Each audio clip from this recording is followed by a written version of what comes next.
Okay, here's our haiku. And I'm going to have to explain this one a little bit, but hypocrisy rules. The elites don't need the law. Biden sounds crazy. Hey, okay, here's the whole thing with that haiku. I'm probably going to go with the Biden sounds crazy part tonight and go with the hypocrisy rules, the elites don't need the law thing tomorrow, because I think we need to cover what Biden said in his speech on Tuesday. This is Gene. You're listening to Dumbasses Talking Politics. Hey, this is Gene. Welcome to Dumbasses Talking Politics. Hey, you know something? I'm learning something. I need to hire someone. I need to hire someone to help me with this crap. Dave, I need help. Let me hire you. I'll give you $5-6 a week. Just come on and help me, because there is too much bullshit happening in this world right now. I sat back. If you go to dumbassestalkingpolitics.com, you're going to notice that I actually, the thing I'm going to post is going to be really long, and it's going to be 2 parts, and that's fine. But I swear to God, but I have 2 things: the hypocrisy of the left, and finally Sleepy Creepy Joe being weird again in a speech that he made in front of absolutely no one in a city that didn't know he even showed up. We're gonna get into that. So let's get to things. I just think I need some help here, because even though I don't actually have anything that's stopping me, I can't keep up. The media is going insane. And this is one of the reasons why I'm doing this back to back to back. I'm doing this day after another. So let's get to the point. So let's talk about Sleepy Creepy Joe's speech on Monday. I told you that... No, it was Tuesday. It was yesterday. So I told you we needed to talk about this speech because this speech was really weird. So Sleepy Creepy Joe Biden, which is what Trump made as a reference, decided to jump out of his basement and travel to Pittsburgh to hold a press conference. It would have been a great press conference, except it was a speech, not a conference. There was no press, and he was supposed to be in Kenosha, which would have been really bad because he didn't want to have to talk about Antifa or BLM, who destroyed Kenosha, but didn't show up. But, you know, okay, he got out of his basement. I guess that's good enough. It ended up being, basically, Pittsburgh ended up being another basement. It was a scripted speech. There was no one there. There was literally his campaign people filming him. But it was a really telling speech, and it's one we should go through. Let's go over some of the things in his first 10 minutes of the speech. He didn't screw up too much. He didn't show a lot of mental problems, but he did show some mental problems, but they're not worth pointing out because they were just, maybe it was 1, maybe it was 2. It wasn't that bad. Actually, there were 3 or 4, but the reality is they were so obtuse, you wouldn't see them. So it wasn't a big deal. There was a major one, but whatever. We're not going to talk about this. You want to listen? Go listen to Ben Shapiro show if you want to see him go, blah, blah, blah, which is what he does, and I just don't think it's worth talking about. Let me just put it to you this way: Joe Biden does look senile. He really does, and I'm not exactly understanding. I just don't understand. Maybe I'm just off there because it's just like this guy should be gone. Again, the important stuff we heard in the speech is more about policy and his stance. And so let's go through the first clip and let's talk about it. The job of a president is to tell it straight from the shoulder. tell the truth, to be candid, to face facts, to lead, not to incite. That's why I'm speaking to you today. The incumbent president is incapable of telling us the truth, incapable of facing the facts, and incapable of healing. He doesn't want to shed light. He wants to generate heat, and he's stoking violence in our cities. Okay, this is crap. The cities are burning because of Biden supporters, not Trump supporters. Bernie supporters who've decided to move to Biden supporters. And by the way, this is going to be a continuing theme because he never calls out his supporters.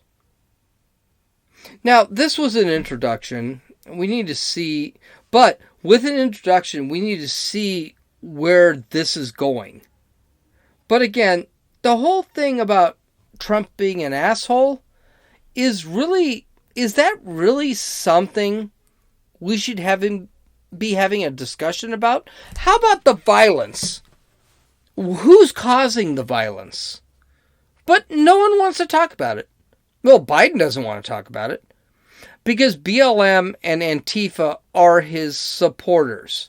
Now, I'm not going to lay off on this. I'm going to bring it up multiple times. But I think it's very, very disturbing that you want to blame Trump for Seattle? You want to blame Trump for Portland?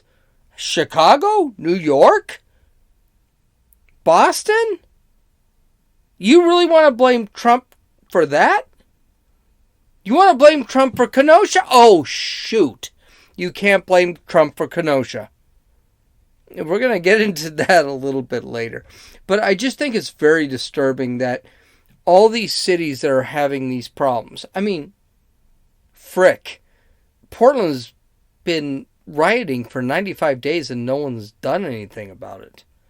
And by the way, if I don't get through this, listen to my podcast tomorrow. We're going to talk about privilege. Yeah, the real privilege, not the white privilege.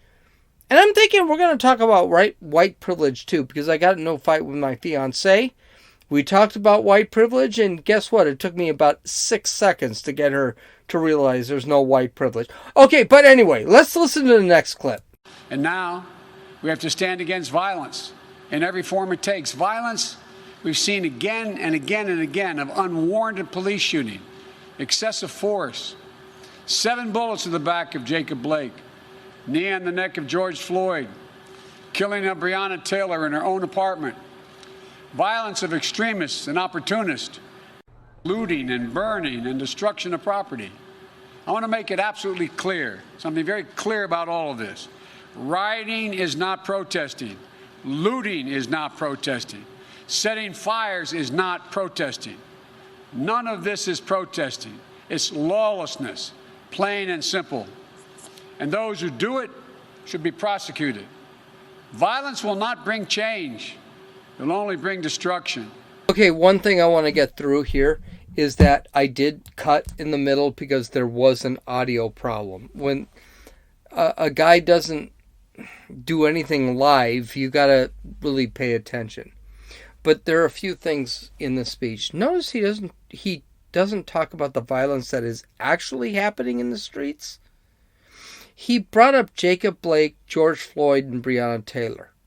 There were extenuating circumstances on all three. I've brought them up before, but you know what? I'm going to be a dick, and I'm going to bring them up again. George Floyd died. He died because Derek Chauvin put his... No, I'm not going to say that. There was extreme police misconduct by a police officer putting his knee on the neck of George Floyd. But notice something, that there are autopsy reports that say George Floyd was high on fentanyl. He had methamphetamine to his system. He had a heart condition, and he died because of that. Isn't that something that would say maybe it's not the cop's fault? Maybe the cop shouldn't have been a cop. He was a bad cop. I think Derek Chauvin should never be a cop again. I think what I saw was bad. It was bad. I really do. Jacob Blake, on the other hand, deserved to be shot. And he deserved... I don't see anything. So Jacob Blake was under a warrant for sexual assault on a 15-year-old and domestic violence. He went to the home of the people he had committed these crimes against, sexually assaulted the same person again, stole the keys of the person he had beaten up. The person who had called the police was black, or a person of color. I'm sorry. Maybe I need to be more politically correct. And 3 cops came over, tried to arrest him. He fought them off. They both the 2 police officers tried to tase him. It failed. And then he was walking casually around his car, opened his car door, reached into his car, and then a cop shot him 7 times. And then we find out there was actually a knife on the floorboard of his car. Now, mind you, a lot of people are saying, well, no, he was trying to get into his car. No, he was reaching into his car. And by the way, let's just say he was getting into his car. This guy's got 2 domestic violence problems, 2 sexual assault issues, and he's got his 3 kids in the back of the car. Is that a guy you want to get into the car and drive away? Yeah. Breonna Taylor, she got caught up in a bad thing. Breonna Taylor, her boyfriend was dealing drugs. The police got a no-knock warrant, and yet they did knock. They walked into the apartment. Breonna Taylor's boyfriend shot at the cops. The cops shot back at Breonna Taylor's boyfriend and hit Breonna Taylor. Does this seem like it's a black and white case? There are extenuating circumstances. We can't ignore those. I brought this up before. So him saying this stuff but ignoring those extenuating circumstances is gaslighting. Gaslighting is a soft way of saying it's lying. By the way, if you never listened to Ben Shapiro before, what does gaslighting mean? Gaslighting means that there was a movie back in the 40s or something where a man wanted to divorce his wife, but he couldn't, and he wanted to inherit her money. So basically, he tried to make her crazy. And the way he did this was to turn down the lights, which were gaslight, so that she would say, it seems darker in here, and he would say, no, it's not. And that was called gaslighting. And he would continue to lower the lights until she began to realize she was absolutely crazy. And another thing, this is a big thing. You notice he doesn't mention BLM or Antifa are the ones that are burning down the buildings, rioting and looting. We're going to get into this. He's making it, he is trying to switch the narrative here. That is not Antifa or BLM that is causing all the crap that's happening in the world.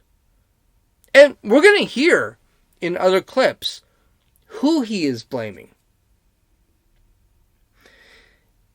And finally, he is being empathetic. He is trying to make an emotional plea to people of color, which is extremely dishonest. Ben Shapiro mentioned a book today that I thought was, oh, that makes sense. There's a big difference between empathetic being empathetic and being sympathetic. You could be sympathetic as a politician, but you can't be empathetic as a politician. Because with empathy, you're always trying to do the right thing based off empathy for a group or a... Yeah, no, you can't do that. I'm gonna have to read that book. And that's the whole problem. Joe Biden's second clip was all about empathy and love and all that fucking bullshit, which is just... It's an emotional plea. And emotional pleas do not work when you're trying to set up policy and things like that. It's extremely dishonest. But, hey, got news for you. Joe Biden has a ton to be dishonest about in this speech. So let's listen to the third clip, okay? Fires are burning, and we have a president who fans the flames rather than fighting the flames. But we must not burn. We have to build. This president, long ago, forfeited any moral leadership in this country. He can't stop the violence because for years he's fomented it. You know, he may believe mouthing the words law and order makes him strong. But his failure to call on his own supporters to stop acting as an armed militia in this country shows how weak he is. First off, President Trump is not fanning any flames. These protests are happening in Democrat cities and states. And he has offered National Guard support and federal support.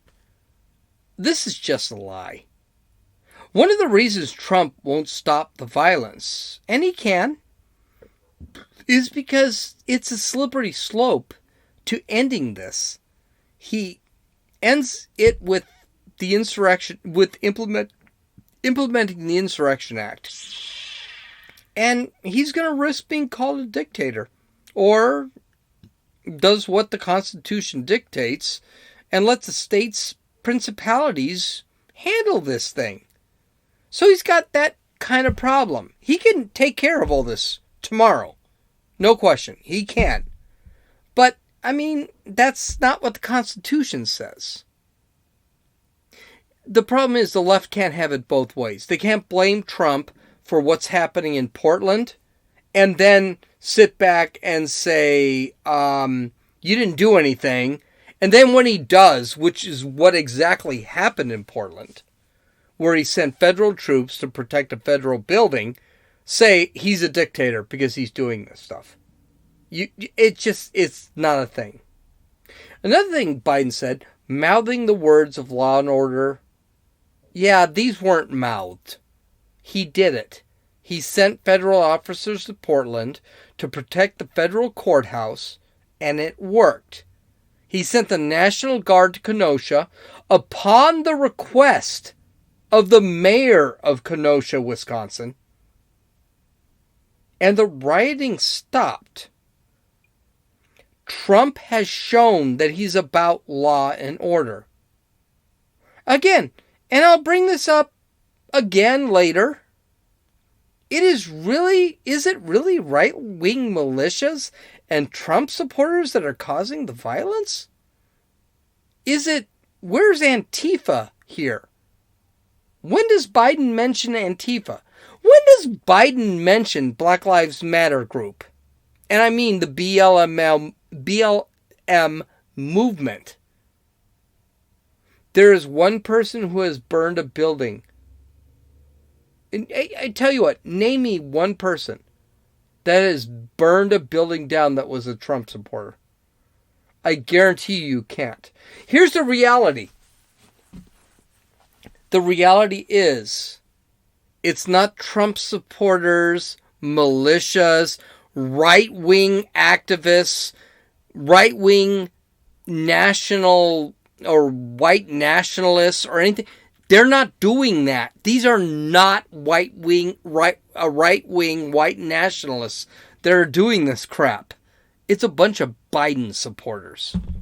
And it's really disgusting that Biden can't sit back and admit that. and say, hey, Antifa, knock it off. Hey, newsflash. Half the time Antifa isn't even in the conversation. They don't even exist according to the Democratic Party. Yet they are the brown shirts of the Democratic Party. Okay, let's listen to the next clip. You know, the road back begins now in this campaign. You know me. You know my heart. You know my story, my family story. Ask yourself, do I look like a radical socialist with a soft spot for rioters? Really? I want a safe America, safe from COVID, safe from crime and looting, safe from racially motivated violence, safe from bad cops. Let me be crystal clear. Safe from 4 more years of Donald Trump. Biden is trying to make himself a moderate here. And, okay, he's proclaiming he's not radical. But there are some problems with that. So let's talk about some of the problems. He believes in open borders. He believes that the United States has no right to stop anyone from coming into our country. He believes in the elimination of fracking, which actually made us energy independent. He believes that all police are racist. I've already played 2 clips that said that. Maybe 3 clips. I don't know.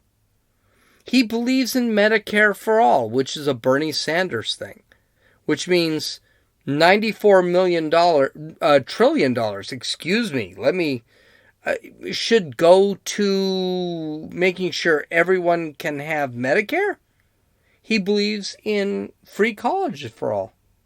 He wants to eliminate the Second Amendment.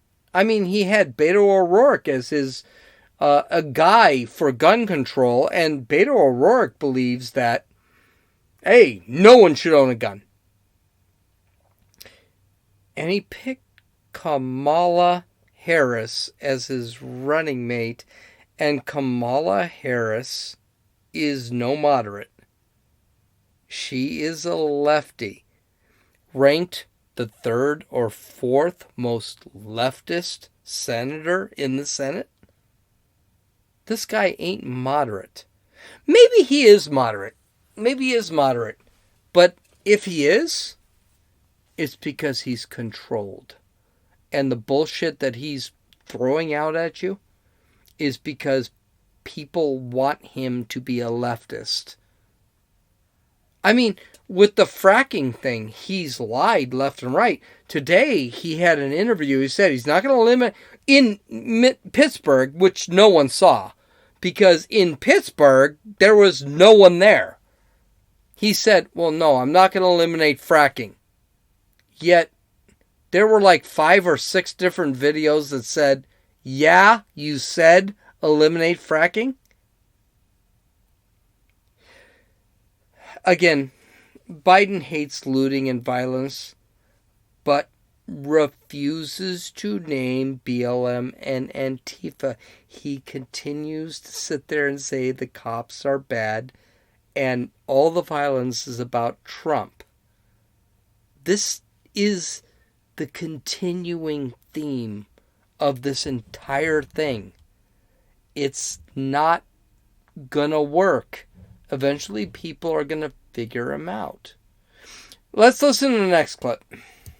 I look at this violence and I see lives and communities and the dreams of small businesses being destroyed and the opportunity for real progress on the issues of race and police reform and justice being put to the test. Donald Trump looks at this violence and he sees a political lifeline. Having failed to protect this nation from the virus that has killed more than 180,000 Americans so far, Trump posts an all-caps tweet screaming law and order to save his campaign. One of his closest political advisors in the White House doesn't even bother to speak in code. She just comes out and she says it. Quote, the more chaos, violence, the better it is for Trump's reelection. Just think about that. This is a sitting president of the United States of America. He's supposed to be protecting this country, but instead he's rooting for chaos and violence. Fact check bullshit. So let's go over everything he just said in that whole thing. With the COVID thing that Biden keeps harping on, the initial estimates by scientists, by doctors, was 2 million were going to be dead. That is a thing. It's recorded. Okay, it's done. And now, I understand that 187,000 is bad. Okay, but the reality is there were supposed to be 2 million dead. And when Trump blocked travel from China and then blocked travel from Europe, it was Joe Biden that said, well, it's because President Trump is xenophobe. As a matter of fact, I seem to remember a lot of Democrats that were sitting back and saying, oh, come to Chinatown, don't worry about it, it's okay. Biden didn't want the travel bans from China. Probably because he's kind of hooked into China. Now, the quote that he said that the violence was going to work for Trump, that was Kellyanne Conway last week. And she said if the violence continues, people are going to get sick of it, and eventually it's not going to be a positive for Democrats. It's going to be a negative for Democrats, and it's going to be a selling point for Trump. She never said that Trump wanted it. She said that Trump wanted to end it, and that was going to be an election point. Which, guess what? It is. Democrats have a tendency of just twisting things around. And by the way, even CNN said that. The Washington Post said that. Kellyanne Conway was completely taken out of context. As far as Trump rooting for chaos and violence, it's only Democratic cities that have the chaos and violence. Seattle, New York, Chicago, Portland. You really think Trump wants that? You don't see the violence in Florida, Texas, Arizona, Nevada, South Dakota, North Dakota. You don't see the violence there. Trump has offered federal support. No one took it. No one in those states that I mentioned took it. Because they're Democrats and they hate Trump so much. Do you know what Democrat state actually took support from Trump? And they actually ignored the governor, who is a Democrat, Kenosha. Kenosha, which is a Republican city. They ignored the governor and said, we need federal aid. Trump sent it, and now the Kenosha riots are pretty much done. So can you do me a favor? Tell me why Trump is flaming the fans? If he was, he would just say, I'm out. He's not. It's another Biden lie. Here's the next clip. I have said we must address the issue of racial injustice. I've personally spoken to George Floyd's family and to Jacob Blake's family. I know their pain, and so do you. I know the justice they seek, and so do you. They've told us none of this violence respects or honors George or Jacob. I believe we can bring these folks fighting for racial justice to the table. Jacob Blake and George Floyd were criminals. Sorry. They were. And the evidence is going to come out if all the evidence already hasn't come out. I think that what Derek Chauvin did to George Floyd was wrong. But at all the video evidence, it doesn't look like second-degree murder. I'm sure all these riots will start up again when Chauvin gets off, and I think that is part of the Democrat strategy. They should have charged Chauvin with assault, nothing more. He would have never been a policeman again. And, by the way, it would have been time to sit back and say, okay, we need some police reform, which Tim Scott has said we need police reform, a black man, a Republican, and no one accepted. So that's fine. Blake was Blake was a rapist and a domestic abuser who did it again on the day the police tried and failed to arrest him peaceably. And he had a weapon. Why is Biden not even mentioning this stuff? Finally, I don't think these violent thugs will be brought to a table. There is no way. Hey, I got news for you. This is one of the things that Biden really kind of pushed, and I believe this. I totally believe this. Biden really was trying to push, if you elect me, the riots will stop. That's a bullshit lie. It's not. These riots are not going to stop. They're never going to stop. Biden is not a leftist. Kamala Harris is a leftist. I don't think any of this stuff is going to stop. Because you're dealing with anarchists. You're dealing with Marxists. And I got news for you. A country does not go from a democracy, a democratic republic, to a Marxist state simply because one person is actually nominated or hired. Do I think that Kamala Harris is going to change anything? No, she won't. And there will continue to be riots. Except Kamala Harris will say, okay, whatever. And she'll try to take our guns away and all that bullshit. Not going to happen. One of the reasons we need Donald Trump to win is not because Donald Trump's going to be around till 2094 or anything. That crap. That's not going to happen. It's going to be, we need more Supreme Court justices. But that'll be great, but I'm not so sure that Kamala is not going to pack the courts, which is what FDR threatened. Here's the story.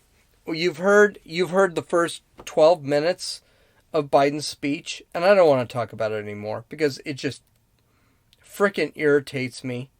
And the reality is, I could have sat back and thrown some of this guy's retarded. I'm not going to do that. Can I say retarded? I hope YouTube doesn't throw me off, but whatever. Biden is just a puppet for the left. That's all he is. Biden is trying to tell people that if you elect him, the riots, the violence, the burning down of buildings will stop. And I don't think it will.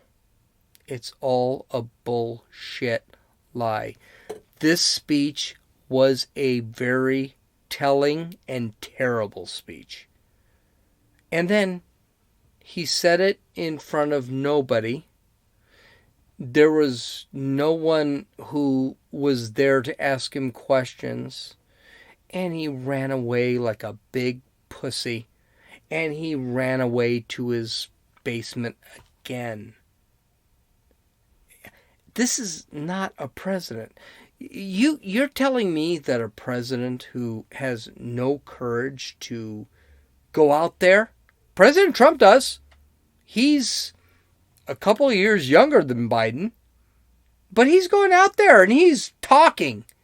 And Biden is like a little puncher. He punches and then he runs away like a coward.